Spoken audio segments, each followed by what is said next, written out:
तो आज हम लोग पढ़ने वाले थे angle between a line and a plane. उसके पहले एक क्वेश्चन देखते हैं, उसके बाद से ही पढ़ेंगे। तो ये है क्वेश्चन की एक प्लेन का इक्वेशन दिया है 3x plus 2y minus 2z plus 5 is equal to 0। और ये बोला गया है कि इमेज फाइंड करिए। एक पॉइंट दिया है 2 4 1। जैसे अब जैसे प्लेन इसको समझते हैं ज्योमेट्रिकली क्या है वैसे तो समझ में आ गया होगा, क्योंकि लाइन के केस में ऐसा पढ़ाया गया था कि कोई पॉइंट दिया हुआ था वहां पे भी, और लाइन को एज ए मिरर मिरर समझ के उसका इमेज फाइंड करना था। यहाँ भी वही काम करना है। क्या है, प्लेन को एक मिरर की तरह यूज करना है और इसका प्रतिबिंब यानी वही इमेज फाइंड करना। तो इमेज फाइंड करने के लिए वहां हम लोग क्या करते थे, अब ध्यान दीजिए। इस प्लेन का इक्वेशन पता है, मतलब क्या है, इसके प्लेन का नॉर्मल का डायरेक्शन आप आसानी से बता सकते हैं, क्योंकि जो coefficient of x y z है वही तो नॉर्मल का डायरेक्शन है। तो नॉर्मल वेक्टर क्या हो जाएगा, नॉर्मल वेक्टर 3 2 और क्या, माइनस का 2, यही तो होगा नॉर्मल वेक्टर। 3 2 - 2। अब नॉर्मल वेक्टर पता चल गया, तो हम क्या इस वाले लाइन को, जो अगर मान लेता हूँ ये पॉइंट ए है और इसका जो इमेज आएगा वो पॉइंट ए डैश आएगा, तो और ये जो सेंटर पॉइंट है यानी दोनों का मिड पॉइंट है, यानी जो प्लेन पे लाई कर रहा है वो पॉइंट ओ है। तो ध्यान दीजिए, क्या मुझे ओ ए लाइन का डायरेक्शन पता चल गया क्या? क्यों? क्योंकि यही तो पैरेलल है, नॉर्मल क्या है, ओ ए के पैरेलल है। तो हम लोग क्या लिख सकते हैं, सोल्यूशन में लिख रहा हूँ कि हमारे पास क्या है, जो गिवन एक तो प्लेन है, तो गिवन दैट क्या, given that equation of plane क्या है, given that 3x plus 2y minus का क्या 2z plus 5 is equal to 0। Equation of plane ये गिवन है। ठीक है। अब हम लोग क्या कर सकते हैं, हम लोग ये लिख सकते हैं कि equation of line, equation of line perpendicular to plane, perpendicular to plane and passing through, किससे पास हो रहा है बताइए, passing through the point, passing through the point, passing through the point 2 4, passing through the point, the point 2 4 1। क्या होगा equation of line, भाई point मिल गया और डायरेक्शन पता है, क्योंकि नॉर्मल का डायरेक्शन ही तो लाइन का डायरेक्शन होगा।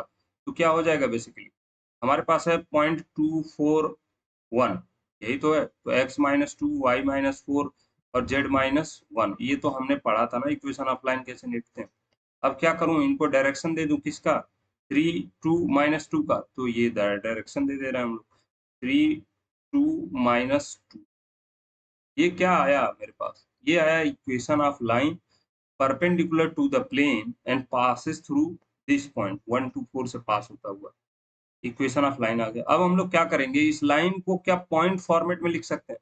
तो भाई पॉइंट फॉर्मेट में क्या हो जाएगा इक्वेशन, एक्स की वैल्यू हो जाएगी 3 लैम्डा प्लस 2, ठीक है, और वाई की वैल्यू क्या हो जाएगी 2 लैम्डा प्लस 4, और जेड की वैल्यू क्या हो जाएगी माइनस का 2 लैम्डा प्लस 1। ठीक है, ये तो समझ में आया। यानी इसको ऐसे ही लिखते हैं कि coordinate of any point, coordinate of any point on the line, coordinate of any point on the line,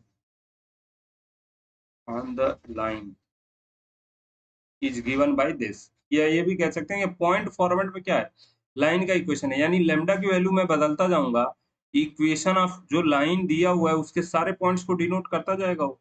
यानी ये लाइन जिन जिन पॉइंट से मिलके बना है उन सारे पॉइंट्स को क्या इससे डिनोट कर सकता हूँ, यही तो है पॉइंट फॉर्म में लाइन का इक्वेशन।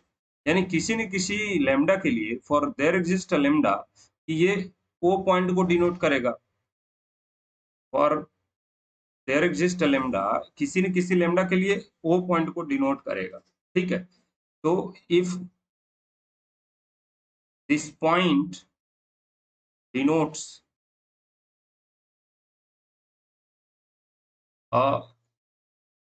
दिस पॉइंट डिनोट्स, एक सेकेंड। हाँ, तो इसको ऐसे समझते हैं जैसे क्या कि किसी देयर एग्जिस्ट अ पॉइंट, ये गलत लिख लेते हैं, ये सही फॉर्मेट बने। क्या होगा बताइए कि there exist a lambda belongs to real number such that there exists a lambda belong to real number such that क्या होगा, it denotes ऐसे लिख लेते हैं, it denotes point o point o point o which lies on the plane, जो plane पे लाई कर रहा। ये तो हमें समझ में आया कि किसी न किसी एक लेमडा के लिए ये उस पॉइंट को डिनोट कर देगा जो कि क्या कर रहा, प्लेन पे लाई कर रहा। तो अगर ये प्लेन पे लाई कर गया तो क्या करूं मैं, इस इक्वेशन में रख देता हूं जो इक्वेशन दिया हुआ है। तो 3 मल्टीप्लाइड बाई एक्स, तो 3 मल्टीप्लाई एक्स के जगह पे क्या रख दूं, 3 लेमडा प्लस 2। ऐसे ही वाई के जगह पे क्या रख दूंगा मैं, तो वाई क्या है, प्लस क्या क्या 2 मल्टीप्लाइड बाई वाई, तो हो जाएगा वाई क्या हो जाएगा 2 लेमडा प्लस 4, क्योंकि ये प्लेन के इक्वेशन को सेटिस्फाई करेगा ना। इसी तरह से जेड कोऑर्डिनेट कितना है बताइए, जेड कोऑर्डिनेट कितना है, तो ये है -2z प्लस 5, तो ये हो जाएगा माइनस का 2z कितना, जेड हो जाएगा -2 लेमडा प्लस 1 और यहाँ प्लस 5 इज इक्वल टू 0। अब इसको सॉल्व कर लेते हैं, कितना आएगा 3 लेमडा प्लस 3 लेमडा, तो ये हो गया 9 लेमडा पहले वाले से, दूसरे वाले से आ गया 4 लेमडा और तीसरे वाले से आ गया माइनस के जगह पे प्लस का 4 लेमडा। और कांस्टेंट टर्म क्या आके आए, तो पहले वाले से ये कंपोनेंट से आगे 3 2 जा 6, 4 2 जा 8 और यहाँ से -2 और ये प्लस का 5 इज इक्वल टू 0। अब इसको कैलकुलेट करेंगे हम लोग तो कितना आ जाएगा, ये हो गया, ये कितना हो जाएगा 4 4 8 9 17 लेमडा हो जाएगा, बताइए 17 लेमडा। और ऊपर क्या लिखा हुआ है, ये कितना हो जाएगा 8 6 6 12 और प्लस 5, तो ये भी 17 हो जाएगा, प्लस का क्या 17 इज इक्वल टू क्या 0। तो लेमडा की वैल्यू आ गई -1, यानी -1 के लिए वो पॉइंट किसको डिनोट करेगा, वो पॉइंट को डिनोट कर देगा -1 के लिए। अब ध्यान दीजिए, अगर ये लेमडा की वैल्यू -1 के लिए वो पॉइंट को डिनोट कर रहा है तो लेमडा की वैल्यू इसी में रख देता हूँ -1, तो क्या हो जाएगा ये 3 लेमडा -2 था तो माइनस क्या हो जाएगा 3 लेमडा -2 क्या हो जाएगा, ये 3 लेमडा प्लस 2 था तो क्या हो जाएगा 3 लेमडा हो जाएगा 3 मल्टीप्लाइड बाई -1 प्लस का 2 कॉमा क्या, दूसरा पॉइंट क्या हो जाएगा, दूसरा पॉइंट हो जाएगा 2 multiplied by -1 2 multiplied by -1 plus का क्या है, प्लस का 4 प्लस का 4। तीसरा पॉइंट क्या हो जाएगा बताइए, ये हो जाएगा क्या है -2 मल्टीप्लाइड बाई लेमडा, तो -2 हो गया और इसी में मल्टीप्लाई करना है -1 से और प्लस का क्या हो जाएगा, प्लस का है क्या 1। ठीक है, तो ये तीन, ये कोऑर्डिनेट ऑफ दैट पॉइंट हो गया ओ का, क्या हो जाएगा ये 3 माइनस -3 प्लस 2 क्या हो जाएगा -1। ऐसे ही इन दोनों का मल्टीप्लाई -2 प्लस 4 क्या हो जाएगा 2, ऐसे ही 2 प्लस 1 क्या हो जाएगा 3। इसका मतलब क्या हुआ कि हमारे पास जो प्लेन गिवन था उसका फूट ऑफ परपेंडिकुलर का कोऑर्डिनेट मुझे मिल गया। अगर ये पॉइंट 241 है, अगर ये पॉइंट 241 है तो जो फूट ऑफ परपेंडिकुलर का कोऑर्डिनेट है वो है 1 2 3। मुझे फाइंड करना है क्या, इमेज। तो इमेज को क्या करते हैं हम लोग, जैसे उस टाइम पे लाइन के टाइम पे क्या करते थे, अल्फा बीटा गामा मान लेते थे। अब ध्यान दीजिए, ए का जो मिड पॉइंट है वो है वो पॉइंट जो अभी हमने निकाला है। ए डैश क्या है, उतने ही डिस्टेंस पे है जितना डिस्टेंस पे ओ से ए है, उतने ही डिस्टेंस पे ए डैश क्या है, ये। यानी मिड पॉइंट है वो होगा वो। और अगर ये मिड पॉइंट होगा तो क्या लिख सकते हैं हम लोग कि 2 प्लस अल्फा बाई 2, यहाँ लिख लीजिएगा एक लाइन ऐसे, क्या लिखेंगे कि सिंस क्या O is the mid point of, since O is the O is the midpoint of what? Midpoint of A and A dash, A and A dash। ठीक है, तो क्या हो जाएगा, इन दोनों का मिड पॉइंट है तो इसको क्या कर लेंगे, ये से 2 plus alpha by 2 is equal to -1 कर देंगे, तो ये हो जाएगा 2 plus alpha by 2 is equal to -1। This implies what, alpha की वैल्यू कितनी हो जाएगी -2 और ये इधर से आएगा -2, तो अल्फा की वैल्यू हो गई माइनस का 4। ऐसे ही बीटा की वैल्यू निकाल लेंगे, कितना आ जाएगा, यहाँ से कितना आ जाएगा बीटा की वैल्यू, तो beta plus 4 by 2 is equal to 2, तो हो जाएगा 4 plus beta by 2 is equal to 2। तो दिस इंप्लाइज व्हाट, कि बीटा की वैल्यू आ जाएगी 0। ठीक है, और ऐसे ही गामा की वैल्यू कैसे कैलकुलेट करेंगे, तो gamma plus 1 divided by 2 is equal to 3। तो ये हो जाएगा हमारे पास गामा प्लस 1 या 1 plus gamma by 2 is equal to 3। Then this implies gamma plus 1 is equal to what, 6, and this implies gamma is equal to what, 5। तो हमारे पास जो point A dash आया यानी इमेज जो आया वो क्या हो जाएगा, -4, 0 एंड 6। ये हो गया मेरे पास। और मैं आंसर चेक कर लेता हूँ, आंसर चेक कर लेता हूँ, -4, 0, 6, ये तो 5 होगा ना, 5 आ रहा।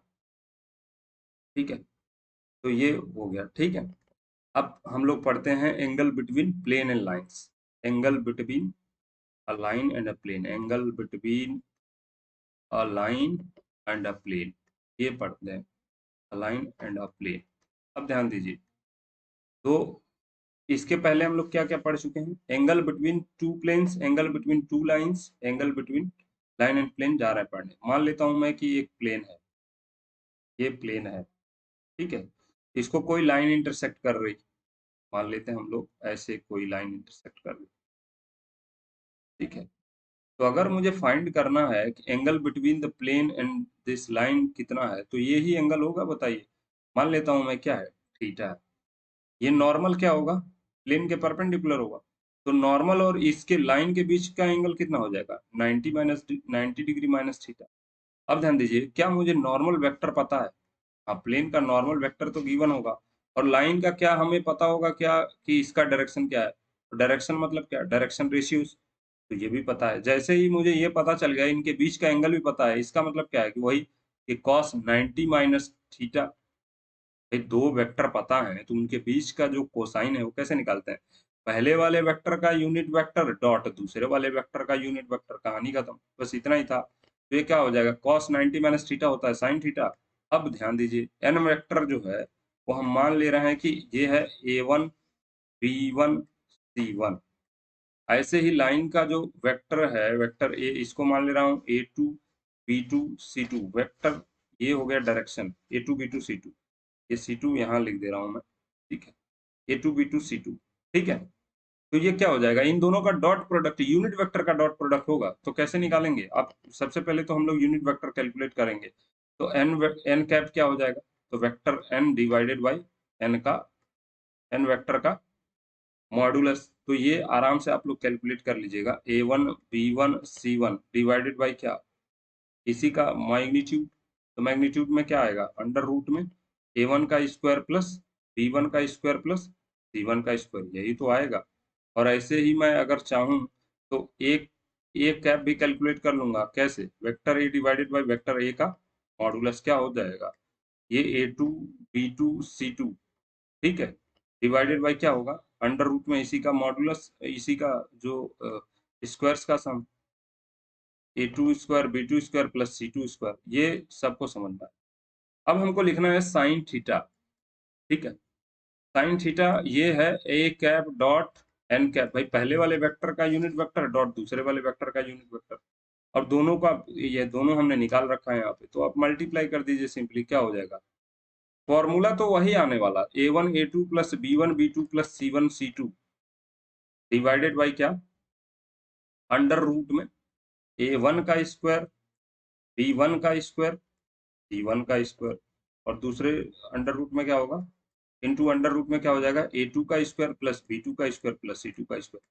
फॉर्मूला सेम आ रहा है क्या, फॉर्मूला ये वाला तो सेम आ रहा है, इतना पोर्शन ये वाला टर्म तो सेम ही आ रहा है, लेकिन साइन कॉस के जगह पे क्या आ रहा है, साइन थीटा आ रहा है।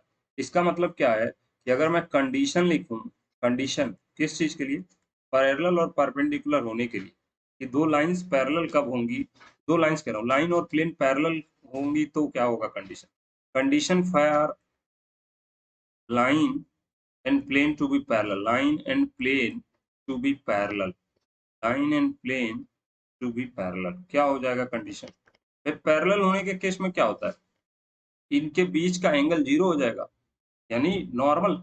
प्लेन और लाइन के बीच में जो एंगल निकालना है हम लोग, वही तो हम लोग निकाल रहे हैं। तो इसमें नॉर्मल और इसके बीच में एंगल निकाल रहे हैं, वो थीटा तो यही आएगा ना, हमने साइन थीटा निकाला, थीटा तो यही आएगा। तो हमारे पास क्या हो जाएगा ये थीटा, ये condition for line and plane to be parallel, theta क्या हो जाएगा 0 डिग्री। और जैसे ही थीटा 0 डिग्री हो गया साइन जीरो की वैल्यू हो जाएगी 0। तो क्या हो जाएगा थीटा 0 का मतलब क्या है, दिस इंप्लाइज साइन थीटा, यानी साइन 0 डिग्री की वैल्यू 0 होती है। और जैसे ही इसकी वैल्यू 0 करेंगे क्या आएगा, पैरेलल होने का कंडीशन आएगा A1 A2 plus B1 B2 plus C1 C2 is equal to 0। वहां पे पैरेलल होने का क्या कंडीशन था, इसके ठीक विपरीत था। वहां पे पैरेलल होने का कंडीशन था A1 divided by A2 is equal to क्या, B1 divided by B2 is equal to क्या, C1 डिवाइडेड बाई C2। ठीक है, यहाँ पे क्या है, वहां पे जो परपेंडिकुलर होने का कंडीशन था यहाँ पे पैरेलल होने का कंडीशन है। और वहां पे जो पैरेलल होने का कंडीशन था यहाँ पे परपेंडिकुलर होने का कंडीशन आएगा। परपेंडिकुलर कब होंगी, तो जब थीटा 90 डिग्री हो जाए। तो आप चाहें तो ऐसे सॉल्व कर सकते हैं, या फिर वो हमने क्रॉस प्रोडक्ट वाला जो बताया था, तो ये थीटा अगर 90 है तो साइन 90 की वैल्यू हो जाएगी 1, और साइन 90 की वैल्यू 1 रख लेंगे। और जैसे लाइन के केस में हमने सॉल्व किया था वैसे आप सॉल्व करेंगे तो क्या आएगा, A1/A2 इज इक्वल टू क्या, B1/B2 इज इक्वल टू क्या, C1/C2। हमें सिर्फ कंडीशन याद रखनी है, डेरिवेशन से हमारा बहुत ज्यादा फायदा नहीं होने वाला, बस ये ध्यान में रहे। डेरिवेशन का बस इतना मतलब है कि अगर मुझे कॉस थीटा निकालना है तो क्या हो जाएगा, पहले वाले वेक्टर का यूनिट वेक्टर और दूसरे वाले वेक्टर का यूनिट वेक्टर। यही तो हम लोग हर जगह कहानी पढ़ रहे हैं। और अगर ये पैरेलल हुआ तो क्या होगा, थीटा हो जाएगा उस टाइम पे 0 डिग्री। तो कुछ और कहानी बनेगी। और जब नाइन परपेंडिकुलर हुआ तो थीटा 90 डिग्री, तो उस समय पर कुछ और हो जाएगा। ठीक है, तो मुझे लगता है कि अब एंड करना चाहिए। तो धन्यवाद।